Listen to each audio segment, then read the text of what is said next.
In today's video, I want to try to answer one of the biggest questions in Genshin Impact. Who or what is Paimon? I know I've made videos about Paimon's identity before, whether she's one of the Shades, the Heavenly Principles, or the twin spaceship AI. But this time, I wanted to look at the theory from a different angle, through one of Genshin's newest and most lore-heavy characters, Nicole. Paimon has been with us since the beginning, but 6 years later, we still don't know what she is. And she's the only one of her kind, or so it seems. So what if Paimon is connected to the angels? What if Paimon was an angel? Now, we've very briefly touched on this topic before, but let's actually explore it a bit further today. Through Nicole, we learned what angels were, what they were created to do, what happened to them, and what an angel might look like if they survived an inevitable curse. And this is where Paimon gets really interesting. First of all, she doesn't look like Nicole, but she also doesn't look like a normal Seelie either. She looks like something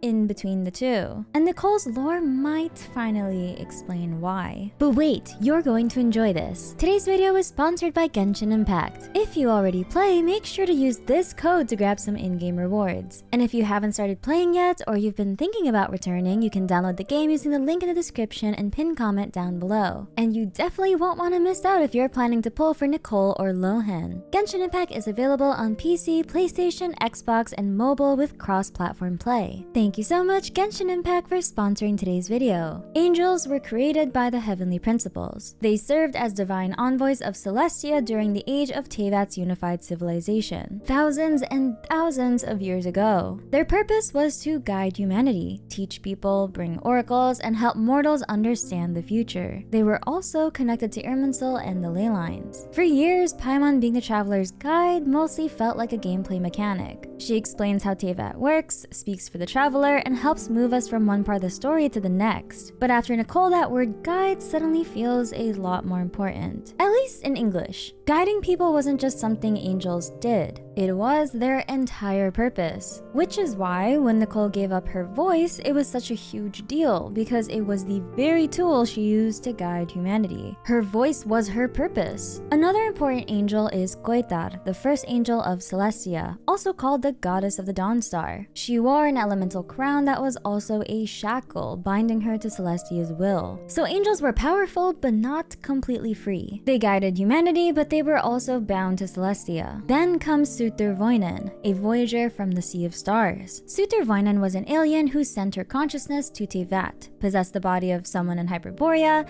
and eventually met Goitar beneath Irminsul. There, Sutervoinen revealed that she was not from this world. That revelation completely changed Goitar. The crown binding her to Celestia broke, and for the first time, she experienced freedom and true love. Because of that, she shared with Sutervoinen the secrets of creation. Together, Goitar and Sutervoinen rebelled. They took control of Hyperborea, taught its people advanced knowledge, and encouraged them to look beyond the false sky and explore the Sea of Stars. Basically, they tried to create a civilization that no longer lived in fear of Celestia. During the War of Funerary Flame, the Heavenly Principles struck Hyperborea with celestial nails. Goitar and Sutervoinen were caught and punished. Goitar and the other angels were cursed. If angels ever loved one individual above all others, they would lose their bodies and minds and become the Seelies we now see across Teyvat. Goitar and Sutervoinen were separated and their memories were wiped. So, angels could lose their bodies, minds, and memories. Their punishment was basically a loss of self. The Traveler is also a being from outside Teyvat, an alien just like the Voyager. Paimon also has a lot of Seelie-like properties, and Seelies were angels. Now, I'm not saying that Paimon is Goitar. It's more so this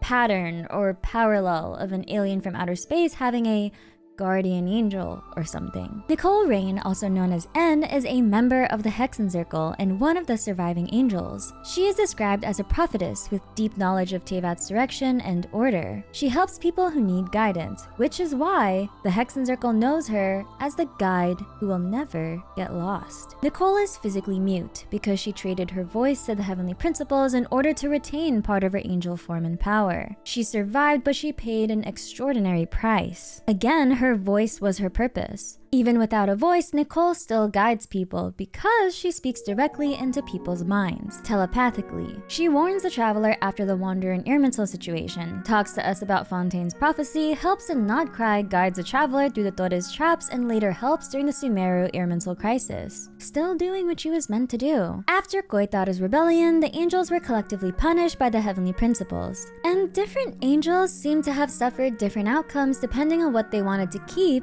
and what they wanted to sacrifice. Some gave up wisdom in favor of power and became corrupted beasts or dragons like Ursa the Drake. Yeah, this was a massive lore drop in Nicole's voice lines. Others abandoned power in favor of wisdom and were stripped of their forms, souls, and memories, eventually becoming Seelies. Nicole was a rare exception because she gave up her voice, allowing her to keep her form and identity. So now the question is, what did Paimon lose to end up in the form she has now? Paimon looks like a chibi-fied version of Nicole. Nicole pretty much has her original form save for her voice. Paimon does have a lot of angel-like qualities. She floats, she has a crown, and just look at her outfit. When she moves, she leaves behind tiny stars. In fact, a lot of her design screams Celestia. But Paimon also doesn't look like a normal Seelie. A Seelie is small and very wispy and kinda see-through. Seelies guide people in a basic instinctive way, but they obviously don't speak or have any other traits like Paimon. So if we're going with the Paimon as an angel theory,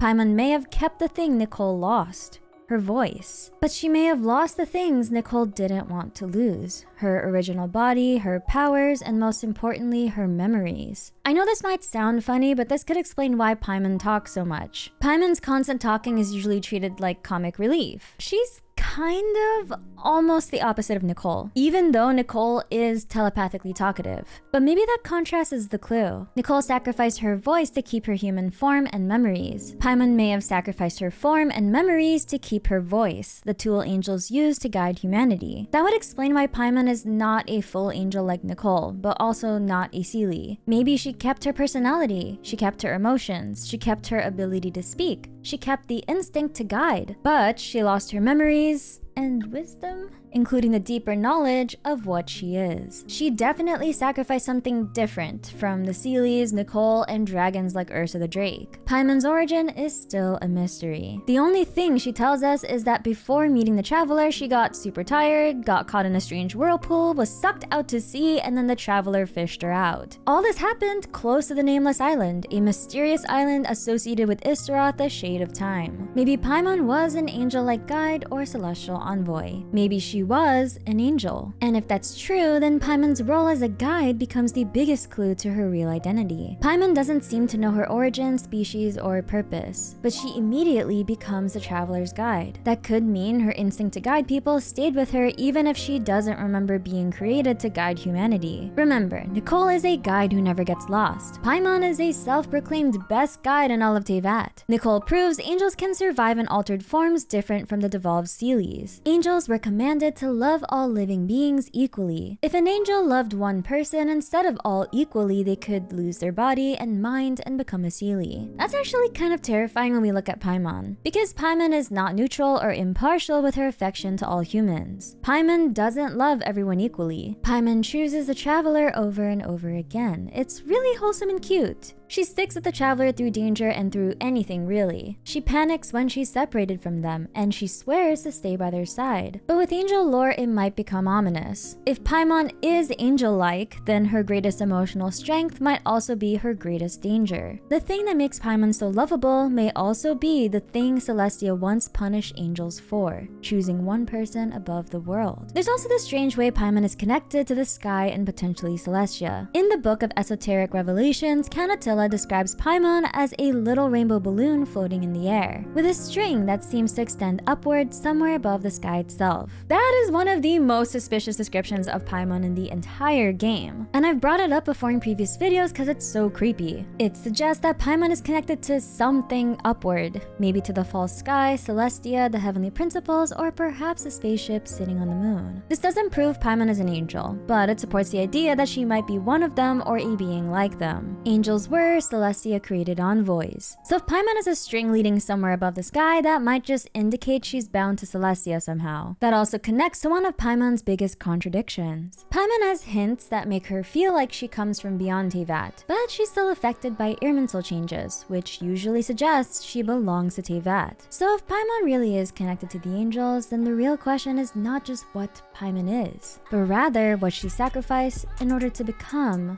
what she is today, and what she might lose next. If you enjoyed this video, please leave a like and subscribe, and I'll see you on the next video. I'm your leafy lore keeper Minsleif, and I read the Genshin Impact lore so that you don't have to.